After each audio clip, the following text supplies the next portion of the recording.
स्वागत है फ्रेंड्स आपका। और आज हम क्लास 10th के अध्याय 9 का अध्ययन करने जा रहे हैं, जिसका नाम है आनुवांशिकता एवं जैव विविधता। तो आप देख सकते हो आनुवांशिकता एवं जैव विविधता। तो सबसे पहले हमें आना चाहिए कि आनुवांशिकता जैव विविधता यानी कि ये पाठ पढ़ने से पहले हमें इसकी शब्दावली का ज्ञान होना ज़रूरी है। इसके जो भी इसमें जो टर्मोलॉजी यूज हुई है उसके बारे में आना ज़रूरी है। तो हम कुछ इसकी टर्मोलॉजी देख लेते हैं। तो आइए चलो देखते हैं। तो कुछ शब्दावली इसमें जो दे रखी है मैं आपको एक्सप्लेन करा देती हूँ। तो यहाँ देख लेते हैं। तो जैसे कि आपने देख रखा है ये है हमारी आनुवांशिकता। आनुवांशिकता और आनुवांशिकी में क्या डिफरेंस होता है वो हम देख लेते हैं। तो जो आनुवांशिकी होती है उसको हम जेनेटिक्स बोलते हैं। क्या बोलते हैं?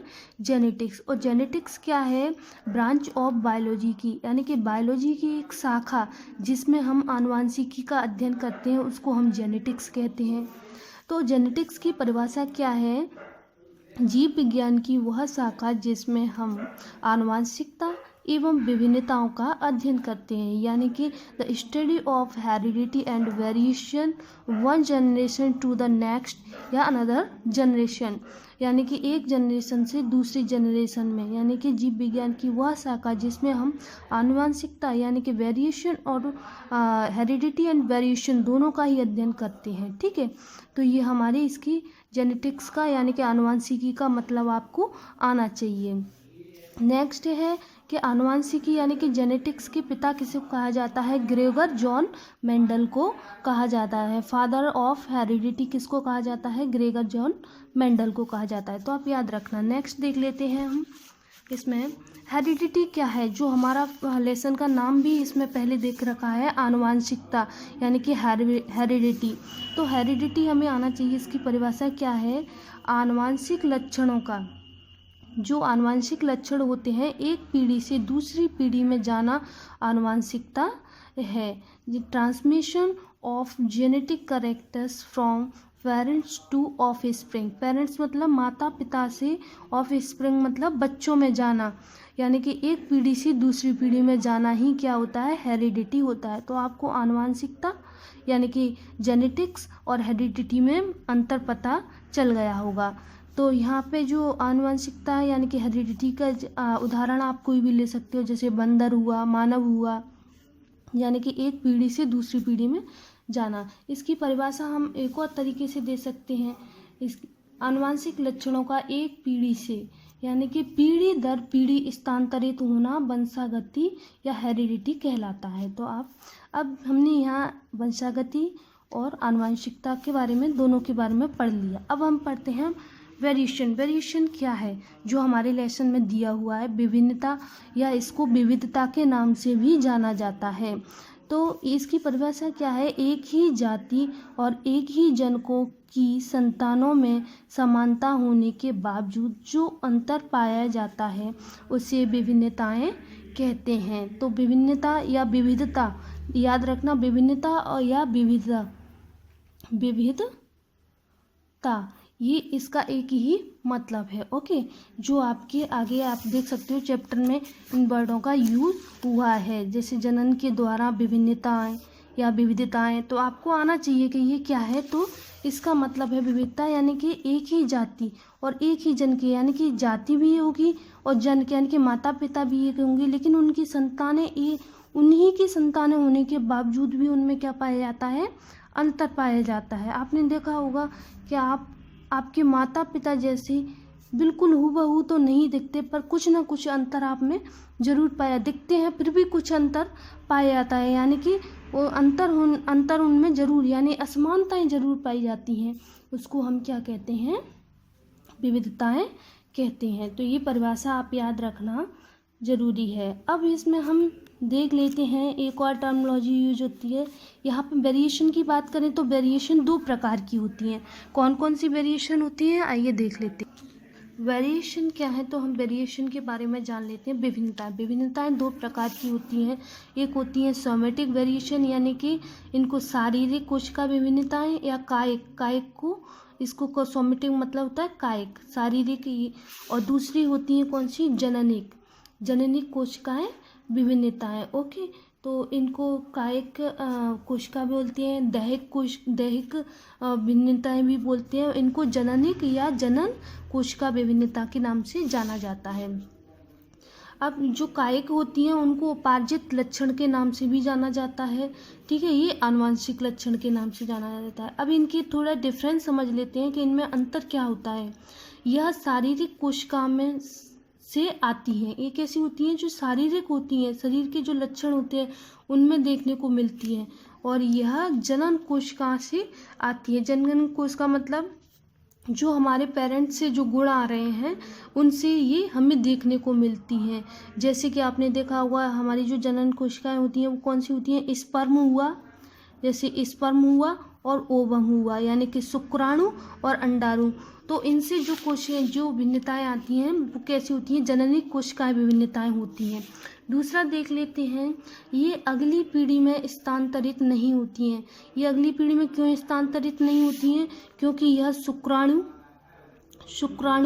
और अंडाणु के द्वारा नहीं आ रही हैं। शुक्राणु किससे आता है? मेल से, ये फीमेल से, इसके द्वारा नहीं आ रही हैं। और जो जननिक होती हैं ये अगली पीढ़ी में स्थानांतरित होती हैं। नेक्स्ट देख लेते हैं, जैव विकास में सहायक नहीं होती हैं। ये कैसी होती हैं? जो एवोल्यूशन होता है उसमें क्या नहीं होती हैं? सहायक नहीं होती हैं। और ये जैव विकास में आगे इनमें कुछ ना कुछ चेंज हमें देखने को, विभिन्नताएं देखने को मिलती हैं। याद रखना, जो विविधताएं होती हैं वो कैसी होती हैं? जननिक होती हैं, यानी कि एक पीढ़ी से दूसरी पीढ़ी में देखने को मिलती हैं। नेक्स्ट देख लेते हैं,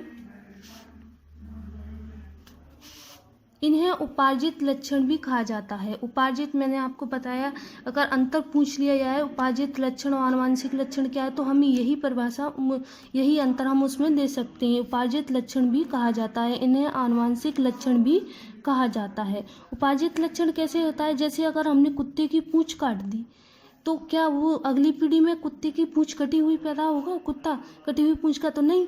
किसी के कानों में छेद है, कान कई तरीके से छिदे रहते हैं, लोग बागों को शौक होता है, या हाथ पैरों पर टैटू कड़े रहते हैं, तो क्या उनके बच्चों में भी इस तरीके की विभिन्नताएं आपको देखने को मिलेंगी? तो नहीं। तो ये कैसी होती हैं? शारीरिक विभिन्नताएं होती हैं, यानी कि शरीर के बाहर एक्सटर्नल मेकअप होता है, यानी कि बाहर से करवाया हुआ जो भी, लेकिन ये हमें आनुवंशिक नहीं होती हैं। जो भिन्नताएं, वेरिएशन, विविधताएं होती हैं, याद रखना क्वेश्चन आ जाता है विविधताएं कैसी होती हैं? ये आनुवंशिक होती हैं, हमेशा जननिक होती हैं, तो याद रखना, ठीक है। इन्हें आनुवंशिक लक्षण भी कहा जाता है, जो मैंने अभी बताया है। जैसे कैसे? आँखों का रंग, यानी कि माता पिता की आंखों का रंग होगा तो वैसी आंखों का रंग होगा। कानों के जो कर्णपटल, जिसको ईयर लोब बोलते हैं, जैसे मैं आपको यहाँ बुक में दिखा देती हूँ, जैसे किसी के कान ऐसे होते हैं और किसी के कान कैसे होते हैं? बिल्कुल जुड़े हुए होते हैं। तो ये कैसे होती हैं? आनुवंशिक विभिन्नताएं देखने को आपको मिलती हैं एक पीढ़ी से दूसरी पीढ़ी में। यहाँ भी हम देख लेते हैं इसको।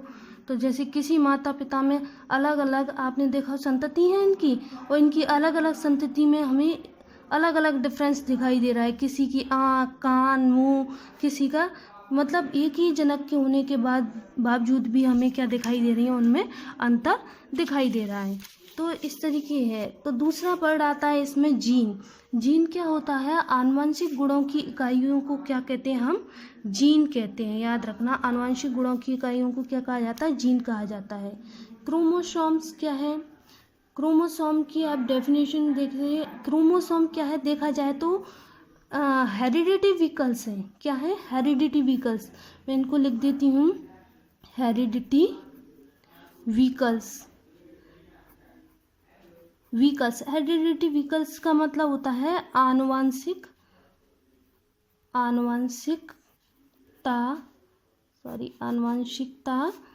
के वाहक होते हैं। क्या होते हैं?